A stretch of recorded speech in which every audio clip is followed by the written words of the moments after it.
The Real Housewives of Lagos is 10 episodes in. Literally tomorrow we will be watching episode 11 and I can't wait. But for now, I think it's good time for me to talk about Laura. From the beginning, she was acting like an emotional clown, but I think by episode 10, she realized the error in her ways. So I feel that her story has come full circle. So before I go any further, let me introduce myself. I am Lungile and thank you so much for clicking on my video. Please make sure that you're subscribing to my channel and hit the like button. Before watching the show on Showmax, I have never heard of any of these ladies, not even one of them. I mean, I don't follow the Nigerian entertainment industry like that. I mean, all I do is just watch Nigerian movies and that's all. So yeah, before the show I did not know them, therefore I don't know whether Laura is really like this. I don't even follow her social media. So what I'm going to be talking about in regards to Laura is how she was depicted on the show, whether she chose to act like this for the benefit of the show, for her to have a storyline, or whether the producers chose to portray her in this manner. So I just wanted to get that disclaimer out of the way. I don't know this lady, but I'm just talking about her as she is portrayed by the show. So I mean, from the get-go, from episode 1 at Toyin's baby's birthday, Laura already was acting shady. She was not happy that Caroline was there. She was not happy that Chioma said they're not friends but client and service provider.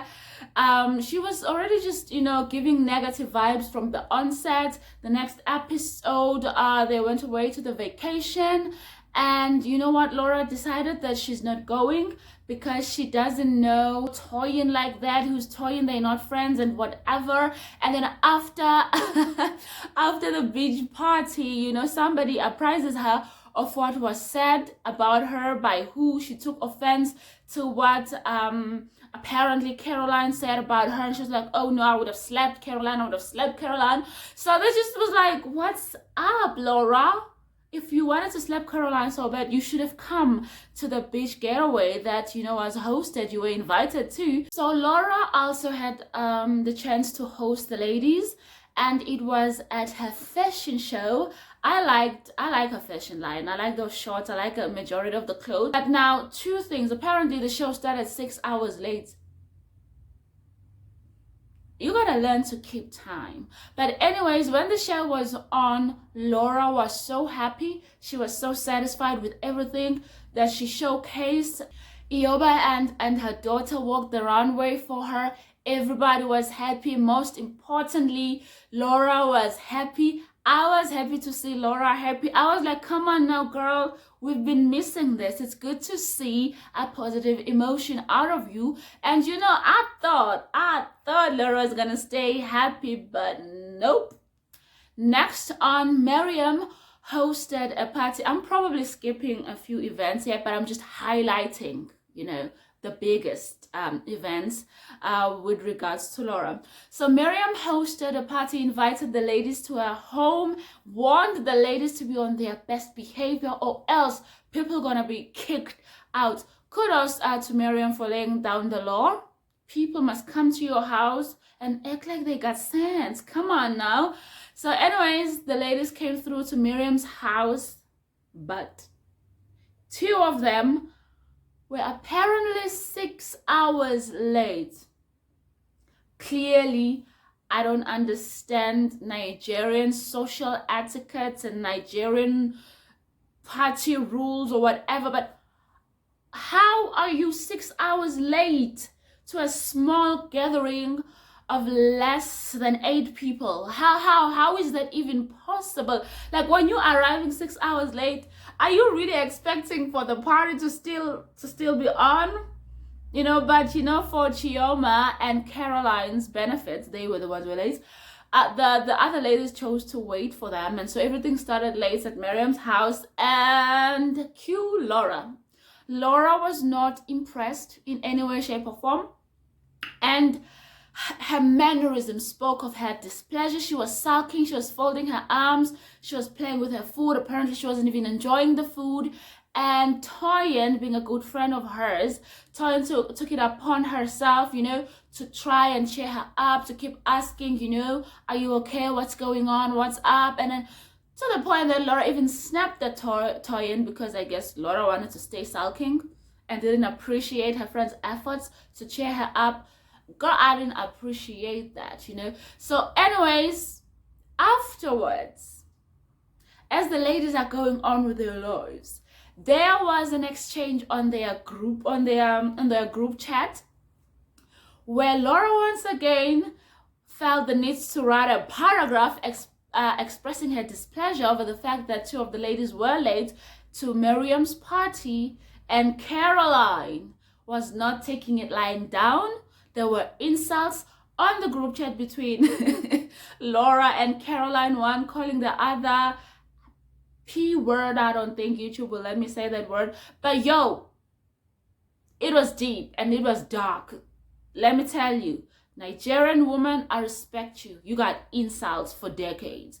Okay, so shortly after that, I'm not sure after how much time has passed, Iyoba decided, you know what, the ladies needs to have a sit down, all of them, to hash things out.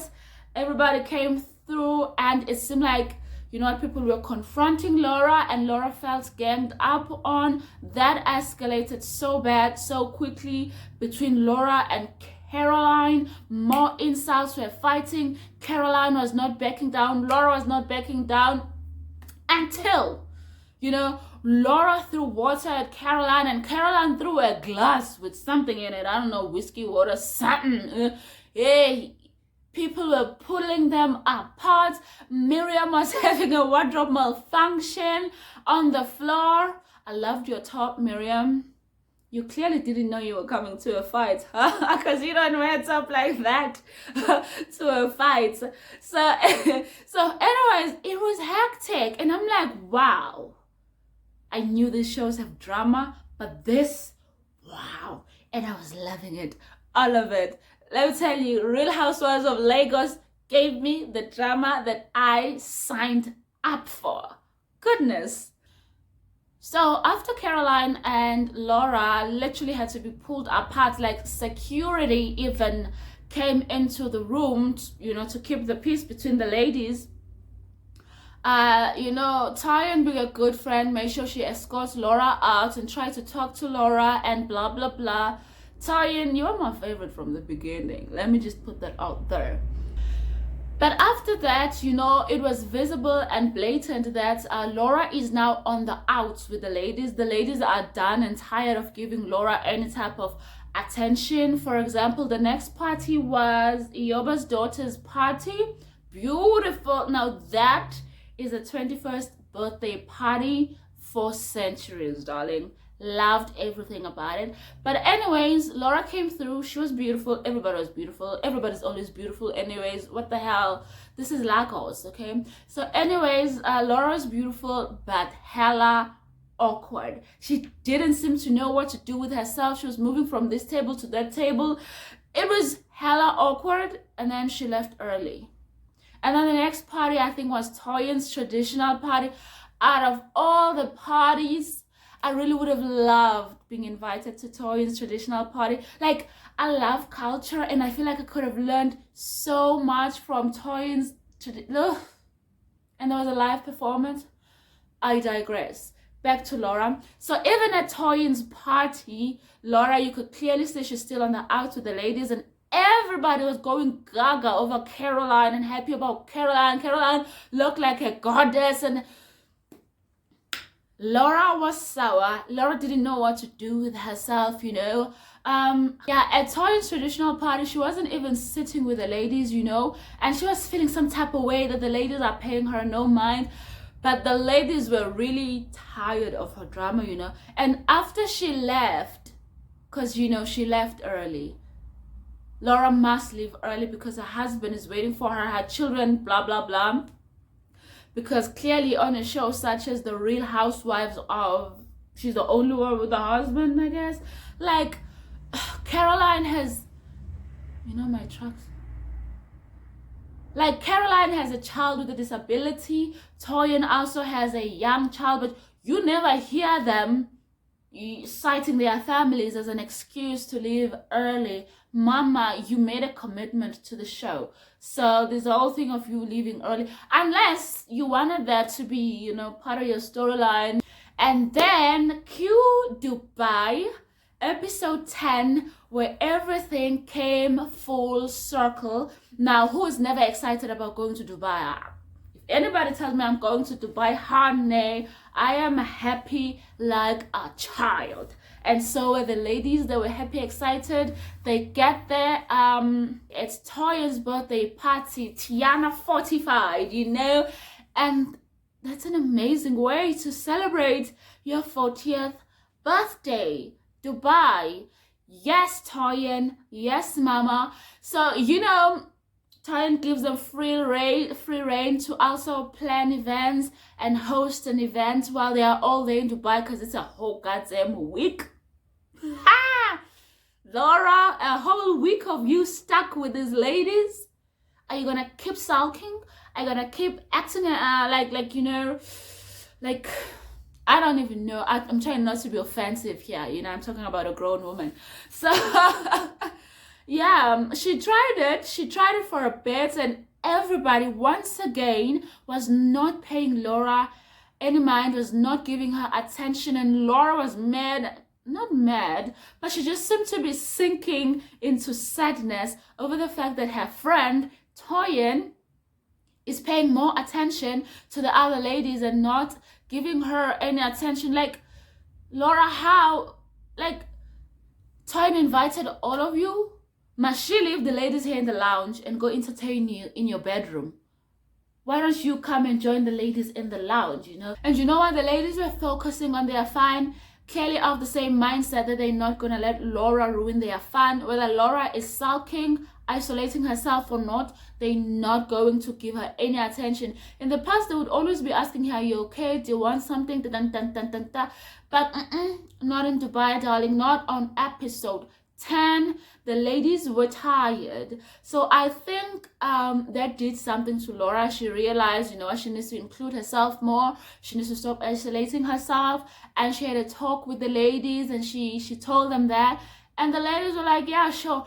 And you know what I appreciate? You could tell, you could see Laura is trying, but I wish she had tried earlier. Like, you know, after a fashion show, like how she was so happy. If she had just stayed happy, a lot of drama would not have happened. But then, for my entertainment purposes, I don't want to have missed out on any of the dramas. So anyways, Laura had a talk with Toyin as well. Laura was clearly, obviously, blatantly jealous that Toyin was paying more attention to the other ladies and not her, and she is the best friend. No, Miriam is Toyin's best friend. But you know, whatever. You know, Toyin has been a sweetie this entire time. She did eventually, you know, have a come to Jesus moment with Laura. And yeah, they did have a talk, and Laura felt like she got her friend back again. So yeah, as of the end of episode 10, that's where the situation is with Laura. I really hope she means it and she tries harder to stop being a party pooper. So in life, it's just, don't be like Laura. You know, that's the one thing we can learn from Laura in this season is the don'ts. Don't be a killjoy. You know, don't isolate yourself in a party setting, especially when it's a small group of people. Don't sulk. Don't isolate yourself. Don't spread misery. You know, energy transfers. When you are on such a negative high, you are now spreading that negativity to other people. And if you're walking around like somebody just died, you're now putting a responsibility on other people to try and make you feel better. And that is unfair on the other people, you know. She's a grown woman. She should know how to handle herself in a social situation. If she got problems, she should know, hey, I need to work on this and be better next time. Do not make somebody else's responsibility to entertain you, like to have fun in a fun social situation. Somebody has to be giving you specific attention. Come on now. You are exhausting. That is exhausting, you know. Everybody in a party, in a social situation, is responsible for having fun, for their own fun. So don't be jealous. You know, we all share friends with other people. Our friends are friends with other people. So there are times where your friend will give attention to their other friend. You shouldn't be jealous of that. Just assimilate, darling. Work the room. Be friends with everybody. Get to know everybody. So no, don't do that. And also stop starting fights. Every fight here, Laura was involved. Can you not be that one? That one that is just involved in every fight. But you know, I love how the ladies, I mean, like when you see someone is awkward, is weird, is shy, maybe in a social situation, you give attention to them, until you realize, this is the ploy that this person uses to get attention from us. And the ladies realize that Laura is not just socially awkward. She just wants all of us to give her attention. And eventually in Dubai, I like how they were acting, or rather after the fight, I like how they just, you know what, were paying her no mind. Because at a certain point, you get exhausted of trying to make somebody feel better. We are all grown up. Be responsible for yourself. So after the fight, with water and drinks were thrown, I kind of like how the ladies just decided to, you know what, we've had enough of Laura. We've given her ample opportunities to be nice, to be friendly, to, let's say Chioma is right and Laura has some type of social anxiety, or as she struggles in social situations. I can't remember exactly the word, or rather the term that Chioma kept using. Let's say that is true. But after some time, come on now, Laura had to have gotten used to the social situations, had to have formed genuine friendships to all the other ladies and not just Toyin, you know. So yeah, when the ladies decided to just leave her be, let her do what she want to do and not entertain her antics anymore, I appreciated that. And that is exactly how you should deal with a person like Laura. Stop feeding the monster in them, that attention-seeking monster. Just leave them alone. They're gonna come back, honey. We saw with Laura, that's exactly how it happened. But like I said before, I do not know if this is how Laura is in real life. I don't know these ladies. Maybe it's how she chose to portray herself, or how the show portrayed her for storyline purposes. I don't know. But this is my take on Laura. 10 episodes in The Real Housewives of Lagos. Can't wait for tomorrow. It looks like it's gonna be lit. Episode 11. That's all I have for you on this video. Once again, please subscribe to my channel. Give this video a thumbs up. Thank you.